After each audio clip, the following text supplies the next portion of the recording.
Howdy. Alright, hello, welcome to the channel. If it's your first time here, please do subscribe. We're here in our Rivian and we got non-stop Rivian content as well as all other EVs coming your way, so you don't want to miss any of that. Today we are here in the Rivian. I guess given our impressions, we're at, what are we at now, like 14,000? 1,400? Yeah, we were at 1,234 the other day when I got into the car. Nice. Miles. And we're going to talk about that and kind of comparison here with the Tesla. Oh, that's what it was. This was our, if we combined all the best features of both, you'd have like the best car in the universe.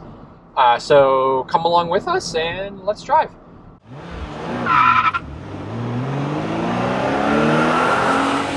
That's right. Okay, so you've been the one who is driving this around pretty much every day since we drove back. You don't let me drive. So it's a very nice drive. Yeah. So what are your okay. like thoughts on the things that you're finding good and that you kind of wish we had in here from the Tesla? Okay, things that I'm finding good: windshield wiper responsiveness and no phantomness. When it was raining the other day, like it turned on, it went to the right speed. They don't randomly turn on the highway when there's no rain. So you specifically mean the automatic windshield wipers? The automatic windshield wipers, yes. I thought, okay. The specific mean the automatic windshield wipers. I love it. I think it's smart. They're actually smart. And how does it compare with the Tesla one? The Tesla ones are not smart.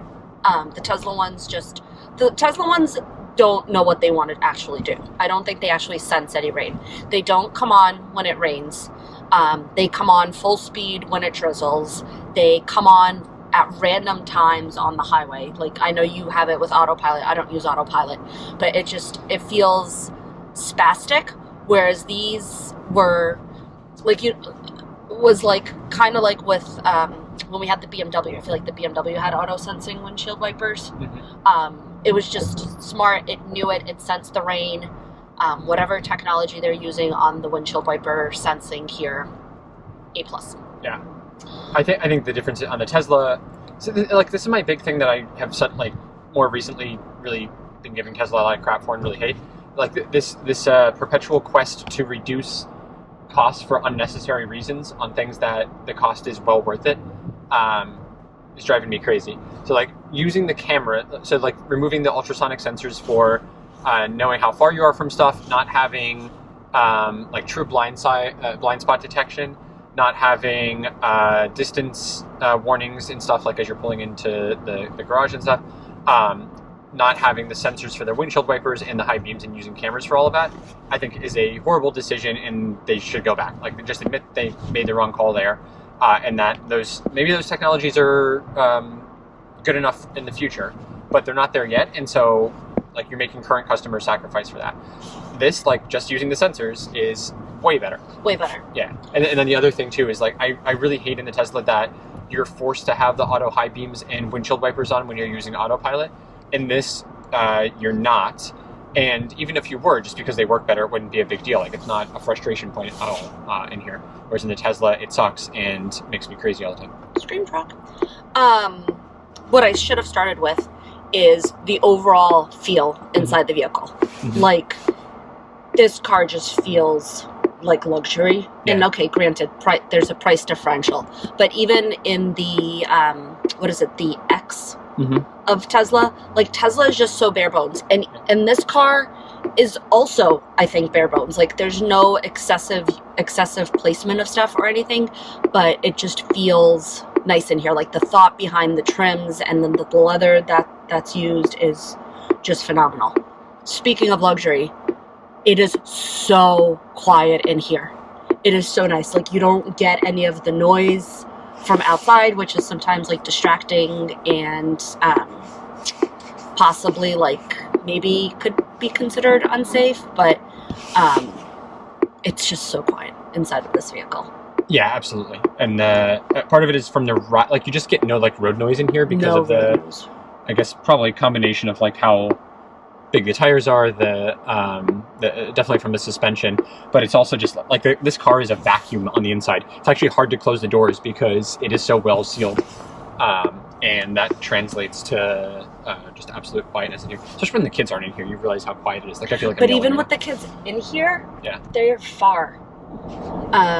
That was, I mean, obviously that comes with any SUV. There's just the space that you have. Yeah.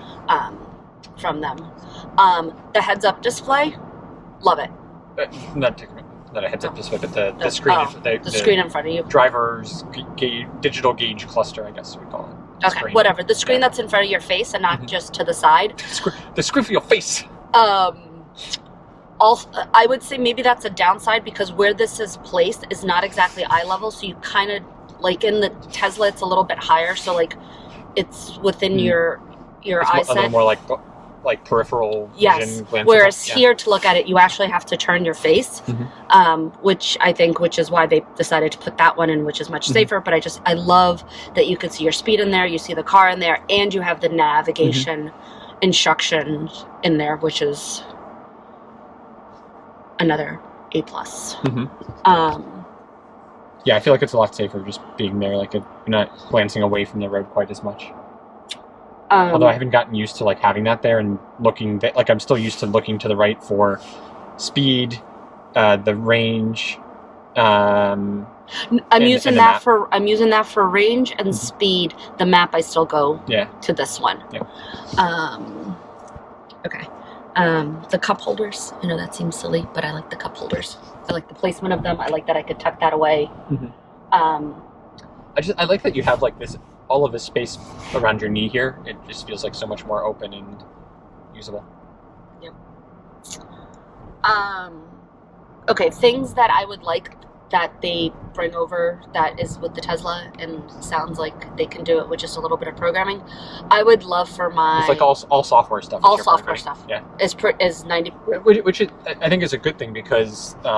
like that means that it can eventually come. Like there's nothing that's hardware related that you would require a new car, like retrofitting or anything. This is all stuff that they can update in software. The captain seats. Oh, sure. Like that. Although the kids are like old enough that they can figure it out, but yeah, captain seats would have been nice.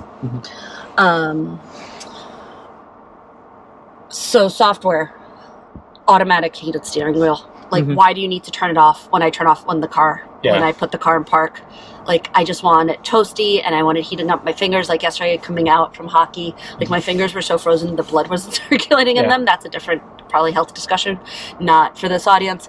But I had to, like, my shaky, creaky fingers had to, like, hit the button. And I didn't realize that at first. So, like, the first... I think I drove it. I was like, why isn't the heated steering wheel actually working? Yeah. So like, and the Tesla just stays... It not only does it, like, it's basically auto. Whether it's on or off, that state stays when you get in and out of the car. So like if you had it on and you come back to the car, it's still going to be on. But the even better thing is, I think this was a somewhat recent thing through software. They made it like an automatic one, so it only goes on if it's actually cold outside and like the heat is on. If you have it on, and depending on the temperature outside, it fluctuates it. So like if it all of a sudden becomes summer out here and you had it on, the heated steering wheel wouldn't come on because your auto air switched to air conditioning anyway. Yeah. So that would be really nice. Engineers, if you're listening, that would be very, very nice to have. The radio is glitchy. Oh, by the way, sorry, just on that one, since you're talking about the steering wheel, you mentioned like the Tesla one gets warmer. I think you're right that it does. I've got it on now in here, so I'm kind of testing it. I think that it does, but this is definitely warm enough. Like this is... I'd like it a little smidgy warm. It could be a little... Yeah, you're right. Like if it were really... I'm not a heated seat person. If my hands are cold, the rest of me it's cold, and I would like... I mean, that's just... Yeah. Okay. Radio. Not sure if it's because I haven't figured out the right way to use it, or what. You could try to look up. Behemoth.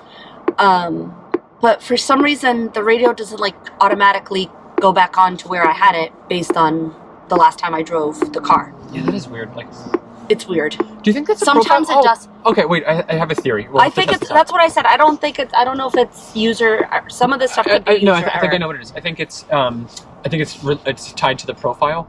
So even though it's you driving every day, because So this is one thing that I do think that they need to change. I'll come back to it, but the key thing. The key thing. Everything gets because I walk past. I think it's.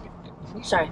I think it's because every time I walk past it in the garage with my phone in my pocket, it unlocks the car and switches to my profile. I think that shuts it off of your profile and turns the radio But that doesn't explain it to me, because then you leave box and then I'm in and out past the car at least 12 times before I leave in it. I think that stops. Anyway, that shouldn't stop either. That should just stop. Whatever. Regardless, the point is, no matter what's working, we'll test it out and see if we can figure out why it's happening, but it shouldn't happen that way anyway. It doesn't happen that way in the Tesla, and that's not a difficult thing to do. I mean, the Tesla can't figure out which one of us is getting in the car. Well, and the Apple Music thing also, like every single time I somehow need to relog into Apple Music, which is driving me nuts there. But anyway, this is not a review of the Tesla. Yes, that should be corrected. Do you want to talk about the phone key thing? Yeah, so, but I think that's also a setting in here that we can control. So basically, like, the car's in the garage. So the second we walk past in the house and the door that leads to the garage, I hear tweet tweet and the car unlocks. And the second you walk outside and open the garage door, tweet tweet, the car unlocks. Yeah. And the car is unlocking and locking itself probably a dozen times in a day. Oh, in a day? I think probably like 50, but yeah. And that's like a little too sensitive. Like, I feel like it should wait until I'm by, like, I don't know what the right answer is, to be honest. What I noticed happens is, so the main difference here is that, so with the Model Y at least, the handles don't, like, pop out, right? And so I think the way Tesla treats it basically is that the car is locked and stays locked and will only attempt to unlock when you push and then try to pull the handle out. Yep. So, like, that's what triggers that state change. And like that's when it is checking basically if the phone is near enough for it to unlock. Whereas the Rivian is trying to do it a little bit more proactively, and so like it's doing it anytime someone gets to a certain distance because it wants to pop the handles out for you, so that like the car's ready and you don't have to pull the handle and then do it again. Which I actually think is nicer from an end user experience and like probably better for the car, but it means that like it's always trying to basically be in that unlocked state when it can be. So they could change to try to be more Tesla-like, and that would solve the problem. Or what I think, we should try this setting. I think, like, it happened to me one time, and I don't remember why, but basically it stayed in that lock state, and there's like a little sensor in the handle, so that when you touch it, it then checks and will unlock if you have your phone with you. So that I think is better, and maybe we should just change it to, like, there is a setting to make that happen. I would also like to change to that when I am in the proximity, it only unlocks the driver's side and not all, because this is, again, women's brain, man wouldn't have to think about it, late at night, and if I'm approaching a parking lot, and God forbid there's someone waiting for me, if I just, and the Buick did it, it just unlocked the driver's side, so I could get in and lock the doors again, and then I would hit unlock if I need to let other people in, whereas here, like, God forbid someone could just jump into the car with me. Yeah. And actually, like, even that change in behavior where it'll just stay locked at home is a relatively recent software update thing, too. So, like, it shows that they're at least listening to the feedback. This is the thing I see on the forums and, like, on social media and stuff that people complain about the most, is that the phone is key thing. Like, it works, but, like, the behavior, it's not a reliability thing. Like, with the Tesla, when it was early on, the biggest problem I had with the phone is key thing was reliability. Like, it just wouldn't unlock a lot of the time. And they've mostly fixed that now, but every once in a while it doesn't work. With Rivian, it doesn't seem to be reliability. It seems to be, although you see some people complain about that, it seems to like be the way that it behaves is what people have been complaining about. And so, like, it does seem like they're listening to that and trying to improve that, but they've only made like a couple of tweaks to it so far, and kind of need to keep going. What I do like, though, is that you don't need to have your phone with you to take this to stop charging. So in the Tesla, you need to have the phone with you otherwise the thing won't unlock it. Here the other day, I was like in the garage. I was like, oh, it's done charging, and I was able to just pull it out. I didn't realize that I would be able to pull it out, but I was able to do it, and I like that. Yeah. I mean, maybe I don't like that if people are like jackasses and would unplug you. Yeah. But I like it at home. Yeah. I don't actually know. I haven't tested that out. I don't know how that works, but yeah, basically it's partly because we're using the adapter too. Like when you I wonder if at home it's a safety thing. It has to stop charging so that you don't get like a electricity arc. The other big thing. The maps are the other thing, because it's not Google Maps. They're not smart. Although I feel like they did something, because the other day the map was smart enough and took me to work the right way, and didn't try to what am I trying to say? It didn't try The to routing got better. I think it's improving. I going up there and go back there. I do think the maps are improving. I think long trips, like, we'll probably be using like our phones to compare to Google just to make sure it's taking us the most optimal route. But yeah. Yeah, it just like I don't know. And they're dated because, like, I mean, this is silly, but like there's a fast food place near us that used to be a smash burger, and now it's Hangry Joe's Hot Chicken or something like that. Yeah, but it hasn't been a smash burger for like 3 years. Exactly, and it still says smash burger. So it's Colorado Snow and Ski. Yeah, but sorry. So the point is that the maps are like they're definitely using an outdated version, even though I'm pretty sure it's Google, but like there's some kind of custom skin on it. So are you sure it's Google? I don't know actually. I don't think it's Google. I think it's like TomTom versus Garmin or something like that. Sure.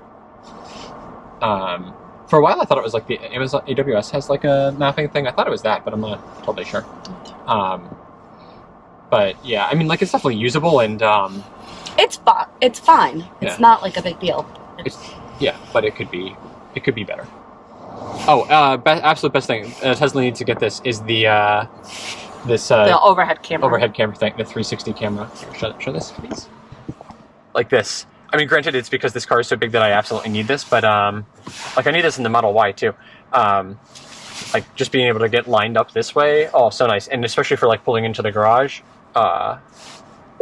makes things so much better. And like actually, again, having these ultrasonic sensors to tell you like your distance from stuff is so great. And having when you're in reverse, it beep at you like when a car's coming. Yes, the Tesla is a lifesaver in the daycare parking lot for sure. Yep. Yeah, so I think that's basically all of the things. So I think if you could combine basically all of those nice things about or like bring the nice things from the Tesla that this is sort of missing, which are pretty much all software things. Yeah, this would really be like the absolute perfect car. I mean, even without that, this is pretty close. Yeah, this is like the best vehicle. I guess we're not supposed to call this a car because it's technically a truck platform, so it's sort of a truck, but it's an SUV. Whatever. People get mad when I call it a car. It's a vehicle. Vehicle. Vehicle. This is definitely the best vehicle we've ever had, and pretty darn near perfect, I would say. So, I mean, that's a really good thing, and like, I at least get the impression that like Rivian is, you know, they're doing the right software things. Like they're kind of ramping up, not doing things quite as fast or as early as Tesla is, but like you compare them to, you know, Hyundai, even Volkswagen, Ford, like any of them, you know, those other ones are like getting better, but they're starting from a better place and they're advancing much faster. It seems like they've got a development team that actually is listening to customers and building new stuff. So I think all of that stuff will probably come at some point. So future is bright here, and I'm already happy with the car. Like I wouldn't have bought it only based off of the promise of like future software updates, but they can just keep iterating and adding some of those other things and making it better. This is just going to get better with time, like a fine French cheese. All right, well, with that, let us know below what are the things you think Rivian needs to add. What could they learn from Tesla or any other manufacturer? With that, thanks for watching. If you found this useful, please give it a likey, subscribey, bell ringy, clickies. With that, we'll see you out there on the road.